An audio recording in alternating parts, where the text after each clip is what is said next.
दोस्तों बैंक से आजकल लोन लेना उतना ज़्यादा मुश्किल नहीं है जितना पहले था। आपका जितना अच्छा क्रेडिट हिस्ट्री रहता है, जितना अच्छा क्रेडिट स्कोर रहता है, उतना जल्दी आपके ऊपर बैंक भरोसा करती है और उतना ज़्यादा आपको लोन देती है। चाहे बात करूँ पर्सनल लोन के बारे में या होम लोन के बारे में या फिर अदर प्रकार के लोन के बारे में, अगर लोन की रिक्वायरमेंट होती है तो हम लोग बैंक का दरवाज़ा खटखटाते हैं और जो भी डॉक्यूमेंट सबमिट करते हैं उस पर बैंक कितना भरोसा कर रही है, कितना तक के लोन देगी, वो बैंक ही बताती है। लेकिन भाई पहले से आसान हो चुका है लोन लेना।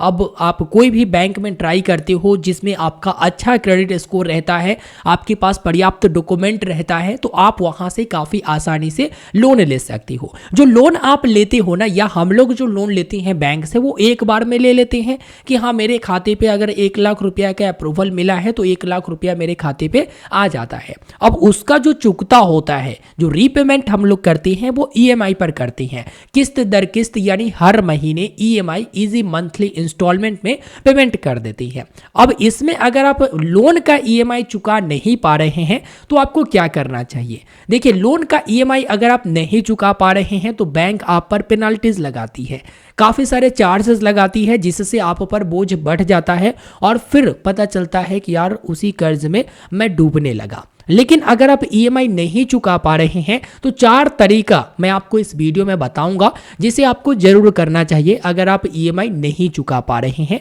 ताकि आप इस चीज़ के जो बोझ पड़ रहे होंगे एक्स्ट्रा चार्जेस वगैरह, उससे आप बच सकेंगे। चलिए बताता हूं। इससे पहले नमस्कार, मेरा नाम है गौतम और आप देख रहे हैं IND हिंदी टेक पर यह एक्सक्लूसिव वीडियो। तो सबसे पहला तरीका यह है कि बैंक मैनेजर को सूचना दीजिए। अगर आप ईएमआई भरने में लेट कर रहे हैं या ईएमआई 1-2 महीना के लिए नहीं भर पाएंगे, कोई समस्या आ गया है और इससे पहले आप भर रहे थे, तो उस स्थिति में आप बैंक मैनेजर को यह सूचना दीजिए। बैंक मैनेजर से आप बात कीजिए, जहां से आपने लोन लिया है उनसे आप बात कीजिए कि हाँ मुझे ये समस्या है जिससे ईएमआई भरने में देर होगा या फिर 1-2 महीना मैं नहीं भर पाऊंगा और इसके आगे जो भी रहेगा वो मैं कंटिन्यू भरते चला जाऊंगा। तो ये जो 1-2 महीना वाला है ना, वो बैंक मैनेजर होल्ड कर देगी। देखिए, आप पर भरोसा होना चाहिए बैंक मैनेजर को, जो भी आप समस्या बता रहे हैं वो सही होना चाहिए और उसके बाद जो है एक आवेदन आपको देना पड़ेगा बैंक मैनेजर को कि मेरा जो ईएमआई है ना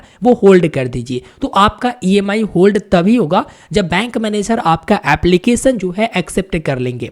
एप्लीकेशन एक्सेप्ट करने के बाद वो जो है आपका ईएमआई जो 1-2 महीने आप नहीं भर पाएंगे उसे वो होल्ड कर देंगे। होल्ड करने के बाद जो 2 महीने रहेगा वो आप उसका बाद में चुका देना, या फिर अगले ईएमआई जो कटने वाले रहेंगे उस पर थोड़ा थोड़ा बढ़ जाएगा। ठीक है, तो ये तो एक काम ये कर सकती हैं। दूसरा तरीका ये है कि अगर आप ईएमआई नहीं चुका पा रहे हैं, मान लो कि आपका ईएमआई कट रहा है 10,000 रुपए का, लेकिन आप 10,000 रुपए नहीं भर पा रहे हैं, आपके पास 5,000 है या फिर 8,000 रुपए ही है, तो दूसरा तरीका ये कर सकते हैं कि बैंक मैनेजर से बात करिए, बैंक में जाकर बात करिए और अपना जो लोन का ईएमआई है वो कम करवा लीजिए, जिसे लोन रीस्ट्रक्चरिंग कहा जाता है। इसमें यह होता है कि आप अगर आर्थिक परिस्थिति से जूझ रहे हैं, कुछ आर्थिक समस्या हो गई है जिससे आप जितना ईएमआई आपका कटता है ना वो आप नहीं भर पा रहे हैं, तो ये ऑप्शन आपके लिए बहुत बढ़िया है। इस ऑप्शन का उपयोग करके आप जो है फिर से ईएमआई बनवा सकते हो।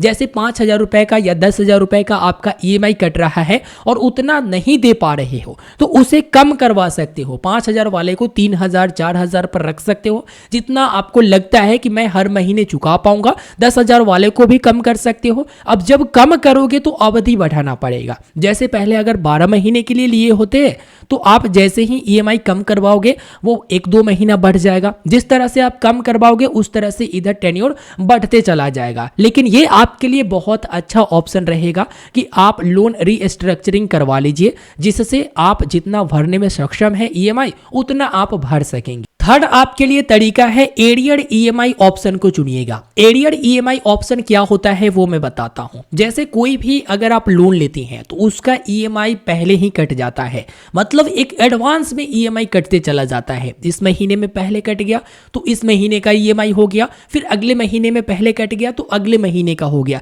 जैसे अगर आप मकान या रूम रेंट पर लेते होंगे तो देखना अधिकतर ये होता है कि एडवांस रेंट चलता है कि अगला महीना जब शुरू हुआ है तो आपको पहले ही मतलब महीने के शुरुआत में ही रूम रेंट दे देना है, उसी प्रकार से ईएमआई होता है। आप जब एरियर ईएमआई ऑप्शन को चुनोगे ना तो महीने के लास्ट में आपका ईएमआई कटेगा। तो महीने के लास्ट में जब आपका ईएमआई कटेगा, जैसे इस महीने का ईएमआई इस महीने के लास्ट में कटेगा, तो आपको 1 महीने का समय मिल जाएगा। और जब 1 महीने का समय मिल जाएगा तो आप जो ईएमआई वाला रुपया है उसका आप उपाय कर सकोगे और आसानी से अपने खाते पे रख पाओगे ताकि ईएमआई कटे। और इसमें आपको जो ईएमआई का रुपया है वो एकत्रित करने में अधिक समय मिल जाएगा। चौथा ऑप्शन है क्रेडिट रिपोर्ट पर आप बात करिए। जब आप लोन लेते हैं और उसका ईएमआई सही समय पर नहीं चुका पाते हैं या चुकाने में देरी करते हैं तो बैंक जो है क्रेडिट ब्यूरो को रिपोर्ट कर देती है और जिससे आपका क्रेडिट स्कोर, जो क्रेडिट हिस्ट्री रहता है, उस पर रिपोर्ट हो जाता है